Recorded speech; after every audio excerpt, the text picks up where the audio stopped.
level မြင်မြန်တက်ဖို့ကြိုးစားနေတဲ့ကောင်းလေးအပိုင်းနဲ့ဒီအပိုင်းမှာတော့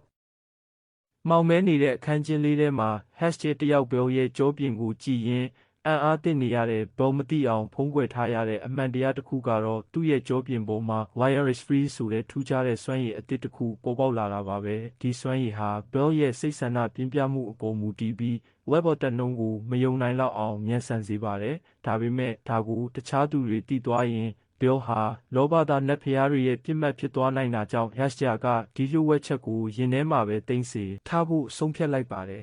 ။တစ်ဖက်မှာလည်း Bill ဟာ dungeon ထဲမှာသူ့ထက်အစပေါင်းများစွာတန်မာတဲ့ Wallenstein ကိုမိနိုင်ဖို့အစွမ်းကုန်ကြိုးစားနေပါတယ်။ဒါပေမဲ့အားနည်းတဲ့သူ့ရဲ့လက်နက်ကတိုက်ပွဲတစ်ခုမှာကျိုးပဲ့သွားခဲ့တဲ့ဒီမြင်ကွင်းကိုကြည့်ပြီးစိတ်မကောင်းဖြစ်ရတဲ့ hashtag ဟာသူ့ရဲ့ကလေးငယ်အတွက်တစ်ခုခုလုပ်ပေးဖို့ဆုံးဖြတ်ချက်ချလိုက်ပါတယ်။သူမဟာသူမရဲ့ဂုဏ်သိက္ခာကိုဘေးဖယ်ထားပြီးမိတ်ဆွေဟောင်းလက်နက်ပညာရှင်နတ်ဖျားမိုင်း Faster C ကိုတွားရောက်ခဲ့ပါတယ်ခြေထောက်ကိုဖက်တွယ်ပြီးဒူးထောက်တောင်းပန်ရတဲ့အထိ hashtag ရဲ့မြစ်ဒါကကြီးမားခဲ့ပါတယ်နောက်ဆုံးမှာတော့ Hephaestus Sky hashtag ရဲ့စိတ်ရင်းကိုအတိမတ်ပြုပြီးနတ်ဖျားတွေရဲ့နည်းပညာနဲ့တွန်းလှုပ်ထားတဲ့ hashtag knife ကိုပြုလုပ်ပေးခဲ့ပါတယ်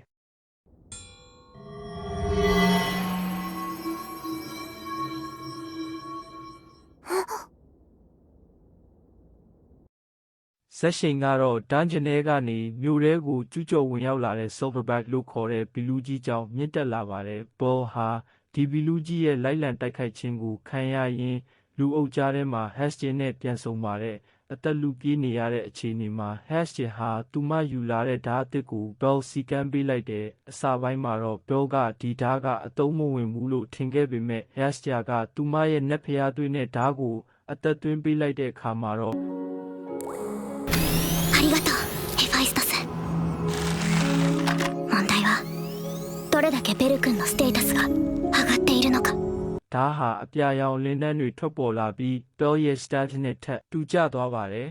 ။ကြောက်ရွံ့မှုတွေကိုဘေးဖယ်ပြီး hashtag ကိုကာကွယ်မယ်ဆိုတဲ့စိတ်ဓာတ်နဲ့ Bell ဟာပြန်လည်တိုက်ခိုက်ပါတယ်။အသစ်ရရှိထားတဲ့ဓာတ်ရဲ့ဆွမ်းမကားနဲ့အတူ Bell ရဲ့လှုပ်ရှားမှုတွေကပုံမူမြန်ဆန်လာပြီးနောက်ဆုံးမှာတော့အင်အားကြီးမားတဲ့ Silverback ကိုလူအများရှိမှာပဲအောင်မြင်စွာနှိမ်နင်းနိုင်ခဲ့ပါတယ်။ဒါဟာ Bell အတွက်တော့သူရဲကောင်းတစ်ယောက်ဖြစ်လာဖို့ပထမဆုံးသောခြေလှမ်းဖြစ်တယ်လို့ hashtag နဲ့ Bell တို့ကြားကယုံကြည်မှုနဲ့တန်ရောစင်ကိုလည်းပုံမူခိုင်မာစေခဲ့တဲ့မှတ်တိုင်တစ်ခုဖြစ်လာပါတော့တယ်။နောက်ပိုင်းတွေကိုတော့နောက်နေ့တွေမှာဆက်လက်တင်ပေးသွားမှာဖြစ်ပါတယ်။ like လုပ်ဖို့မမေ့ကြနဲ့အောင်တော့